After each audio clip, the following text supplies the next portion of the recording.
Jadi kamu takut ngomong karena khawatir salah. Kamu takut maju karena khawatir jatuh. Kamu takut mencintai karena khawatir disakiti. Kamu takut mengekspresikan diri karena khawatir dibenci. Akhirnya kamu tidak ngapa-ngapain. Tidak mungkin kita bisa mencintai yang di luar diri kita kalau kita tidak bisa mencintai diri kita.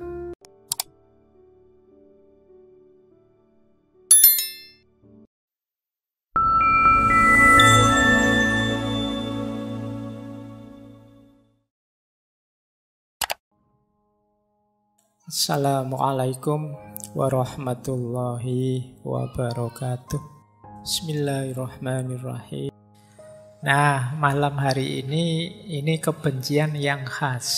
Masih ada hubungannya dengan jiwa dan kepribadian kita. Jadi istilahnya kalau dalam dunia psikologis self-hatred atau self-hate. Benci pada diri sendiri. Ini yang seperti ini kelihatannya belakangan banyak. Apalagi anak-anak muda. Banyak yang stres, banyak yang depresi, banyak yang galau, kecewa dengan dirinya sendiri.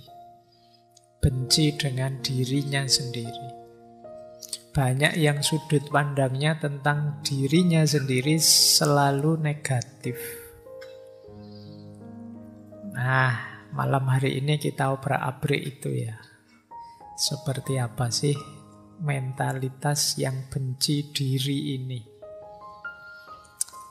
Baik, bismillah. Kita mulai saja biar tidak panjang-panjang pengantarnya. Ini melanjutkan kemarin. Ada quotes menarik.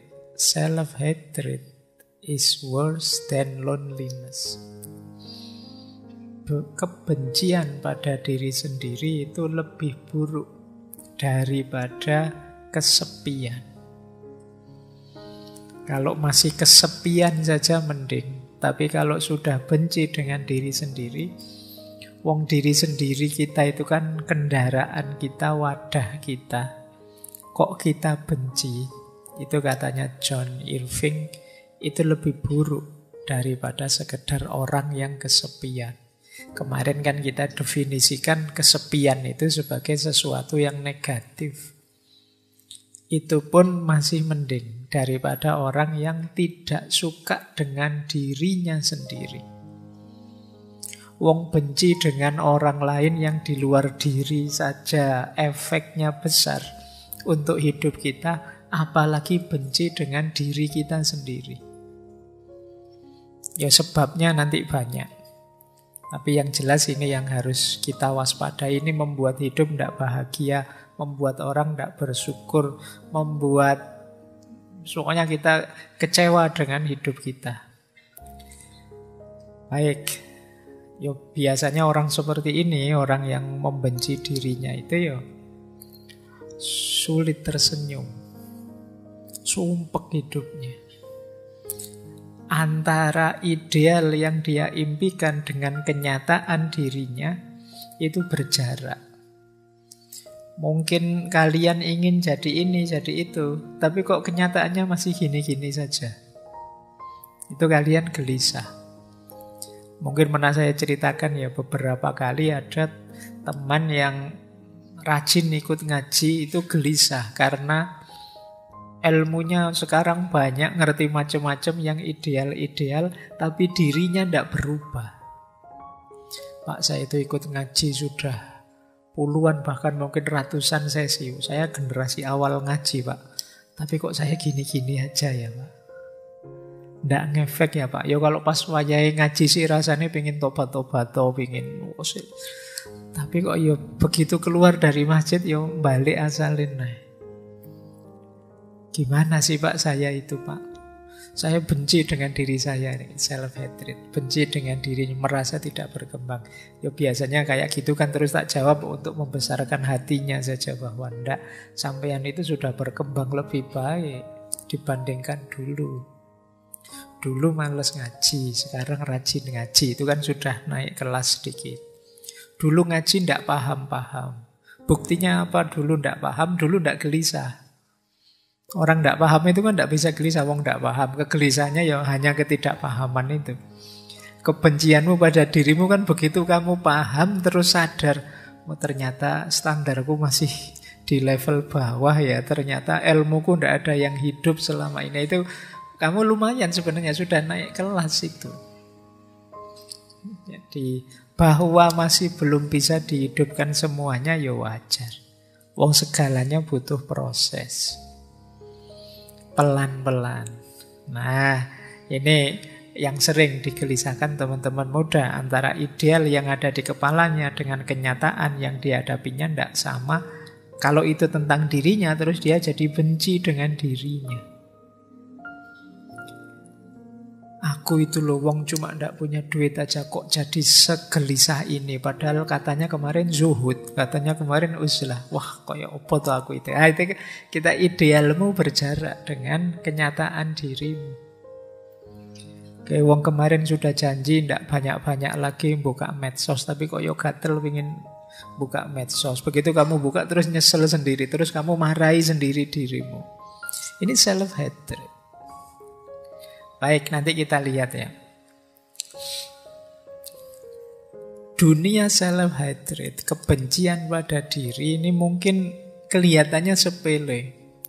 Tapi kalau tambah lama, tambah kronis, apalagi terus jadi akut, bisa membahayakan dirimu.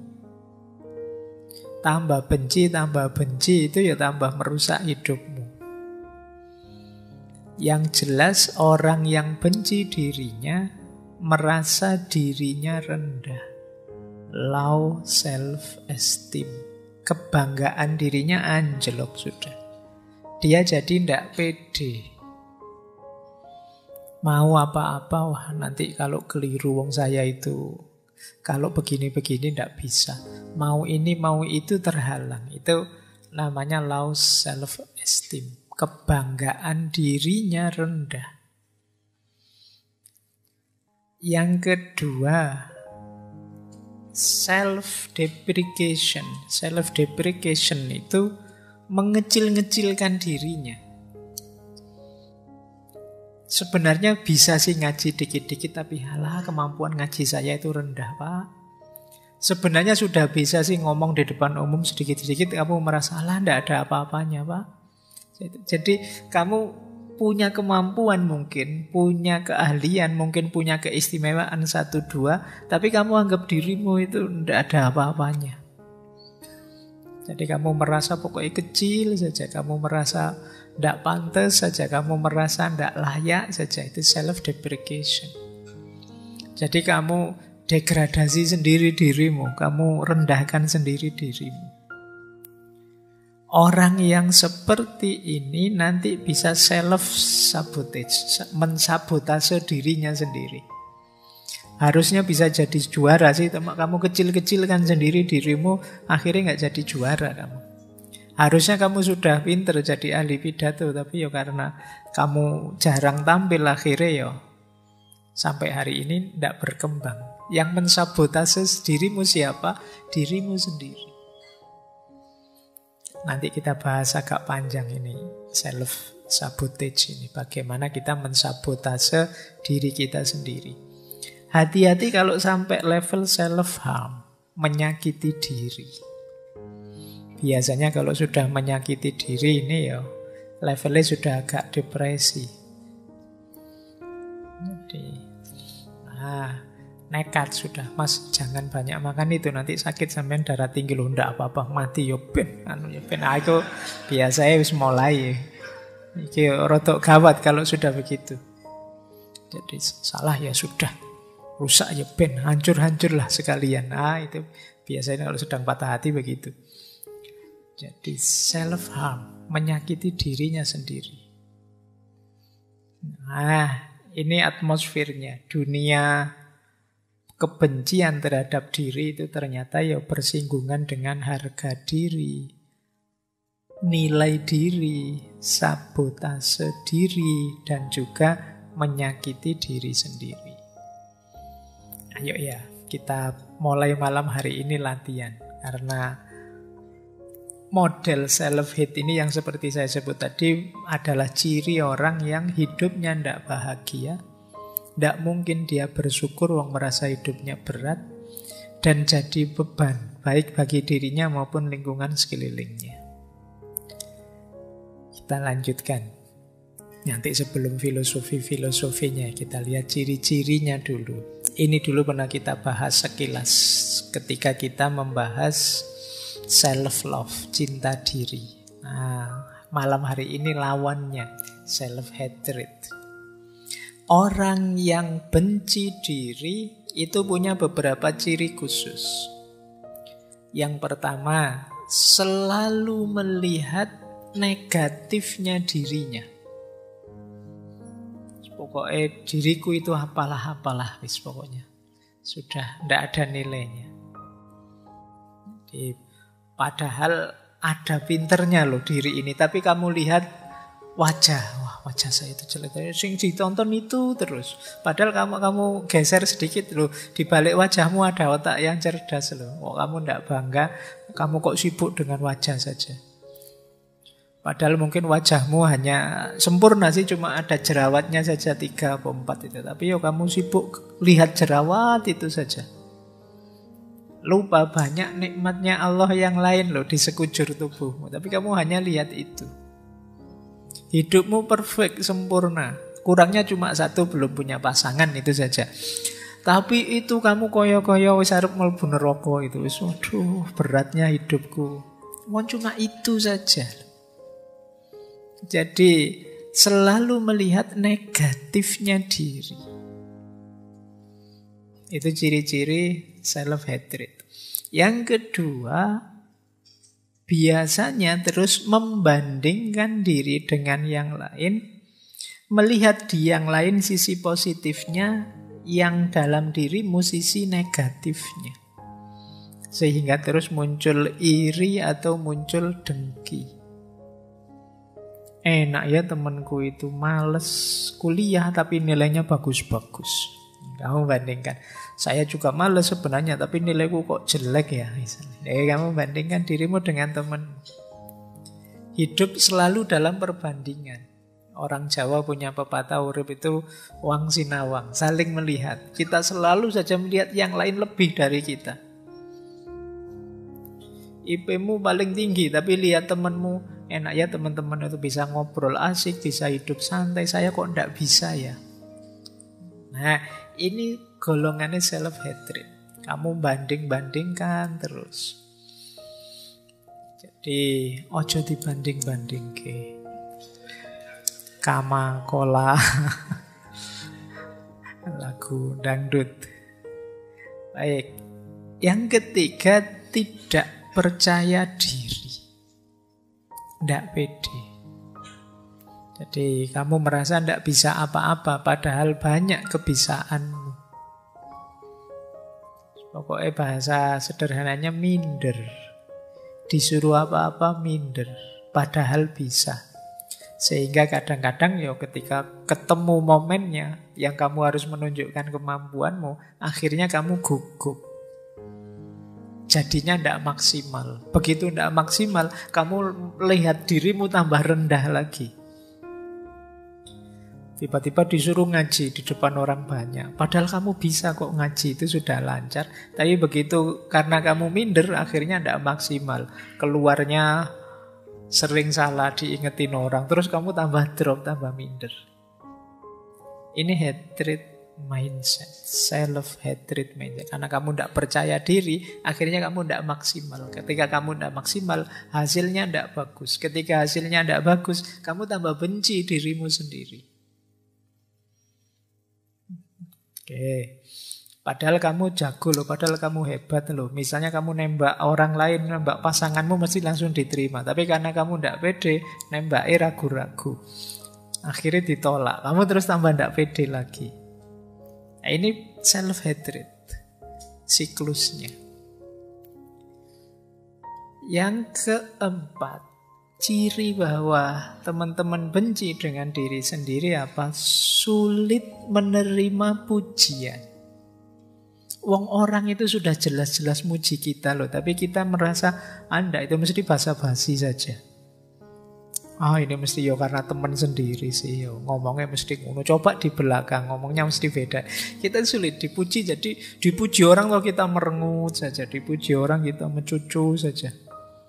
Kok ndak seneng dipuji orang? Itu paling basa-basi Pak. Itu ndak serius mesti. Ini self-hatred. Padahal mungkin orangnya tulus. Melihat kita mampu terus dia puji. Seandainya toh dia basa-basi, kita kan bisa membaca itu berarti dia menghargaiku, tidak ingin menyakitiku. Di titik itu pun kita kan tidak harus drop, tidak harus anti dengan pujian. Bahwa pujian itu membuat orang terlena, tapi kan kita menolaknya kan tidak harus segitunya. Jangan kok dipuji, wah hari ini kok ganteng sekali mas. Kamu basa-basi ya, mau ngomong yang enak saja, yang lainnya ya enggak. Ya diterima saja.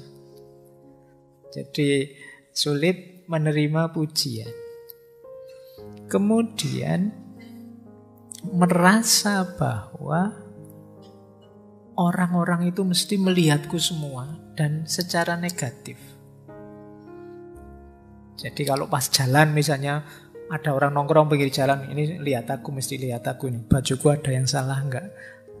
Terus rambutku ada yang keliru enggak? Pokoknya aku kelihatan pucet enggak? Kamu bingung, merasa orang itu matanya lihat kamu semua. Dan kamu terus merasa kecil, merasa salah apa ya aku, kurang apa ya aku. Itu padahal orang di pinggir jalan itu kan, ya biasa kan ada orang lewat ya dilihat, tapi ya enggak segitunya kok. Wah mesti perhatian enggak begitu. Ya kayak kalian nongkrong, misalnya kalian yang di pinggir jalan, ada orang lewat kan biasa saja. Ada temanmu lewat ya biasa saja. Tapi yang lewat merasa nonton aku ya mesti, ngomong jelek ngerasani ya mesti. Kira kamu gitu, curigamu. Jadi pokoknya kamu anggap orang lain itu tidak suka kamu semuanya. Ini self-hatred. Jadi kamu memberi dirimu beban yang sangat berat. Tadi dipuji merasa tidak nyaman, apalagi dikritik. Habis sudah, kalau ada yang kritik itu langit runtuh sudah bagi orang ini. Padahal mungkin kritiknya simpel saja. Mas itu di mulutnya ada nasinya loh. Kamu malunya kayak habis melakukan apa?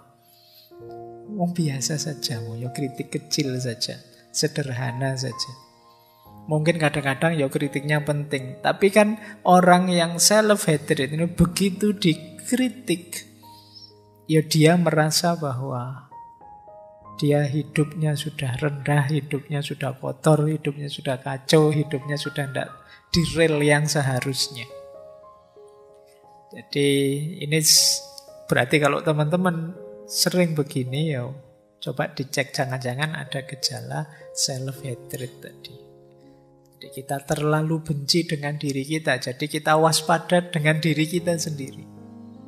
Begitu ada orang kritik kita merasa wah ini aku jelek ini. Padahal mungkin kritiknya itu hanya bagian tertentu dari diri kita.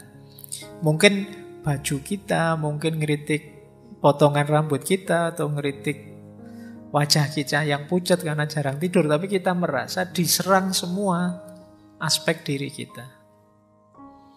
Nah, tentang kritik ini ya memang butuh ketahanan mental sendiri.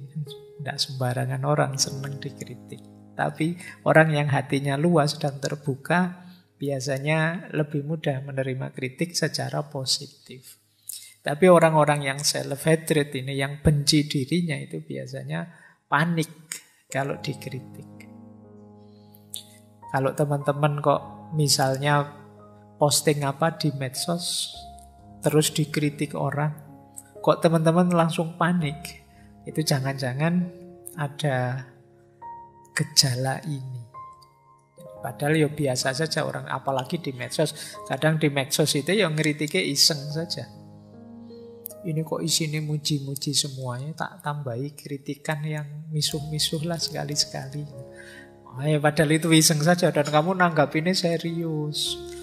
Kamu tidak bisa tidur gara-gara satu komen itu, padahal 100 komen positif. Hanya satu komen yang negatif, kamu terus tidak bisa tidur. Wah, ini harus diperbaiki lagi, ini harus diubah. Akhirnya kamu ubah. Dan terbalik akhirnya, yang muji satu, yang 100 tidak suka. Gara-gara kamu mudah panik. Nah itu jangan-jangan kita agak self-hatred, benci dengan diri kita sendiri, sehingga salah kecil satu saja kita anggap salah banyak yang besar. Kemudian ada lagi anggapan bahwa aku tidak bisa berhubungan dengan orang lain. Kalau dekat dengan orang lain, jangan-jangan orang lain susah karena aku. Aku tidak betah dekat dengan orang lain. Nah ini cara berpikir seperti ini ya, kemungkinan ada gejala self-hatred. Benci dengan diri kita sendiri, kita menilai diri kita terlalu rendah. Ini mirip minggu lalu ketika orang agak antisosial. Kalau bergaul, adaptasinya lama. Dia menganggap dirinya susah nyambung dengan orang lain. Nah, ini self-hatred mindset. Bahkan sampai yang terakhir, tidak berani bermimpi macam-macam. Tidak berani bercita-cita tinggi. Cita-citanya apa mas besok kalau sudah lulus kuliah? Tidak tahu saya apa ya saya bisa, apa ya saya mampu, apa ya saya... Ya, kalian kalau jawabannya begini ada gejala self-hatred. Kalian tidak percaya diri bahwa kalian bisa. Sudah lulus sampai semester 6, sekarang bisa apa? Tidak bisa apa-apa saya itu pak, tidak tahu ini. Itu rada minder gitu, jangan-jangan kalian benci dengan dirimu sendiri di kadar tertentu. Padahal ya kamu bisa, ya sedikit-sedikit saya bisa lah Pak filsafat, meskipun tidak terlalu dalam, tapi ya ngerti lah saya. Nah itu masih mending. Tapi kan banyak orang, saya tidak tahu, mungkin ada efek dari gaya orang timur yang lebih suka tawaduk. Jadi gayamu kayak tawaduk padahal sebenarnya minder. Jadi tidak percaya diri. Nah ini coba kalian renungi ya, ini ciri-cirinya saja biar lebih paham pengantar untuk self-hatred mindset.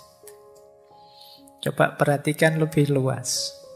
Ini kalimat, kata-kata yang sering kalian sampaikan untuk dirimu sendiri.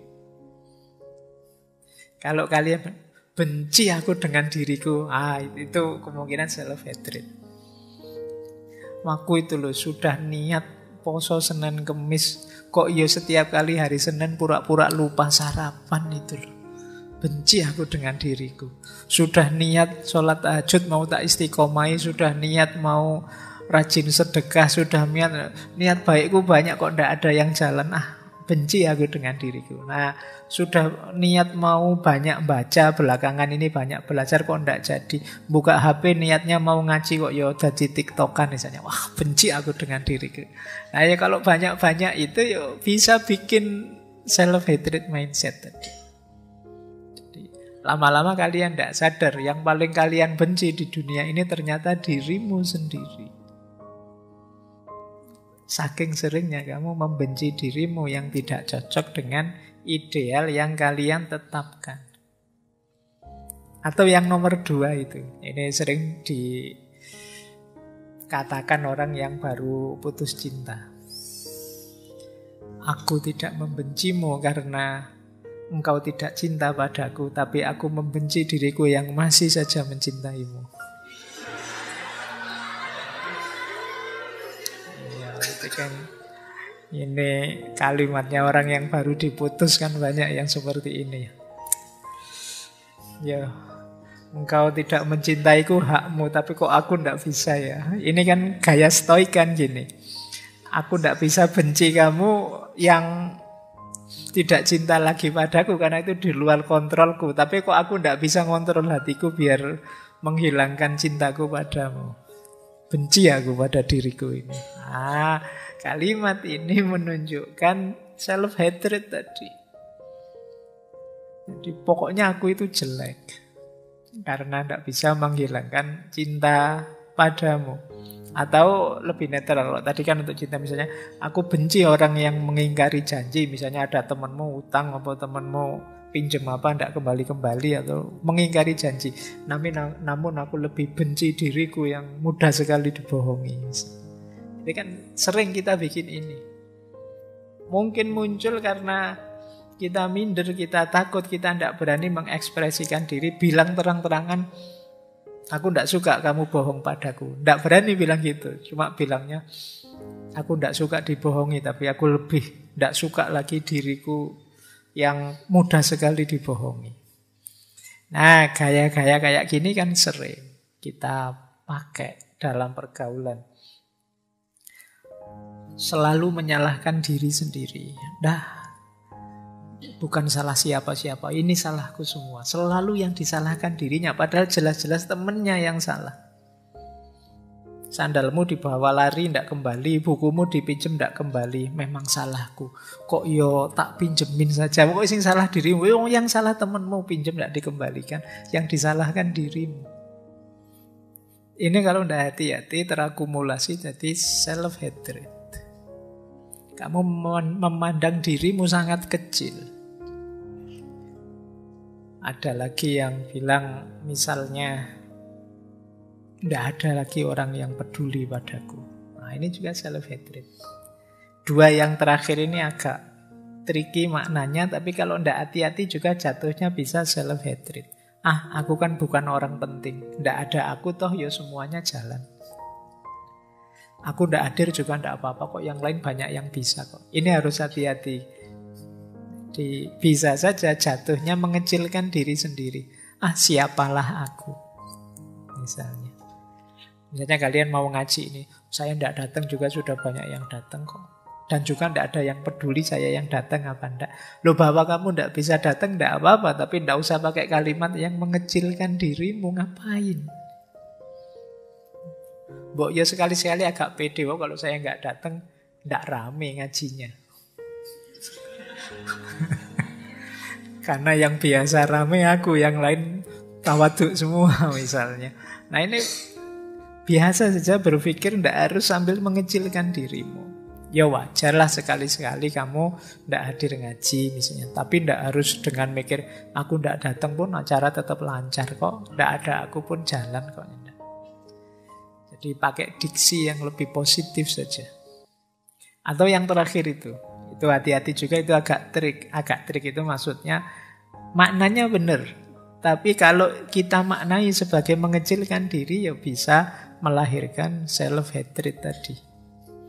Misalnya kalau ada orang menghinamu, sadarilah bahwa sebenarnya hinaan itu tidak berarti. Dia hanya tahu sedikit tentangmu. Engkau yang lebih tahu betapa lebih banyak kejelekanmu.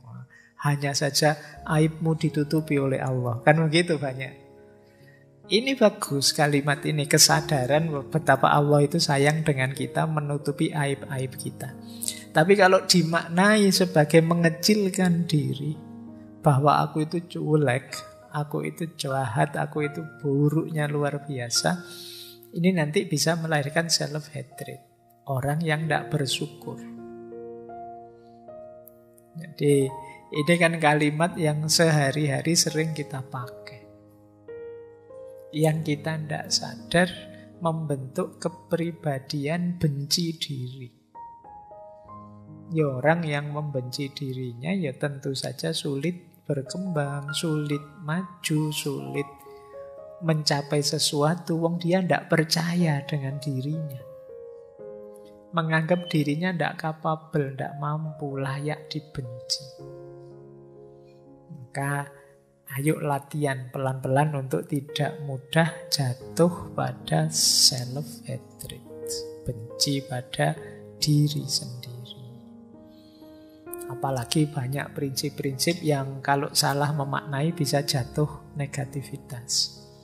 Misalnya quotes ini. Kalau engkau mempercayai, engkau akan terbunuh. Trust gets you killed. Kalau engkau mencintai, engkau akan tersakiti. Kalau engkau apa adanya, engkau akan dibenci.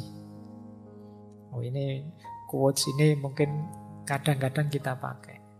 Jangan mencintai, nanti kamu tersakiti loh. Kamu Hidupmu jangan apa adanya, nanti kamu dibenci orang. Jangan banyak percaya, nanti kamu dikhianati loh. Ini kan kalimat-kalimat yang membuat kita mundur, membuat kita takut maju.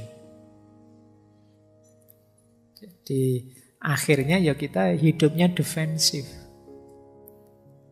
Padahal kan hidup yang defensif itu kan tidak enak. Kayak sepak bola itu kan kalau bertahan saja kan kita nontonnya tidak enak. Sepak bola kok parkir bis, kan kita sering begitu. Maka hidupmu ya jangan parkir bis. Jadi kamu takut ngomong karena khawatir salah. Kamu takut maju karena khawatir jatuh. Kamu takut mencintai karena khawatir disakiti. Kamu takut mengekspresikan diri karena khawatir dibenci. Akhirnya kamu tidak ngapa-ngapain. Jadi, ya tidak apa-apa sih kamu mengekspresikan diri. Kalau salah kan nanti ada yang ngingetin. Yang buruk itu kalau sudah diingetin bahwa kamu salah, tidak mau memperbaiki. Ini baru buruk. Tapi jangan tidak ngapa-ngapain.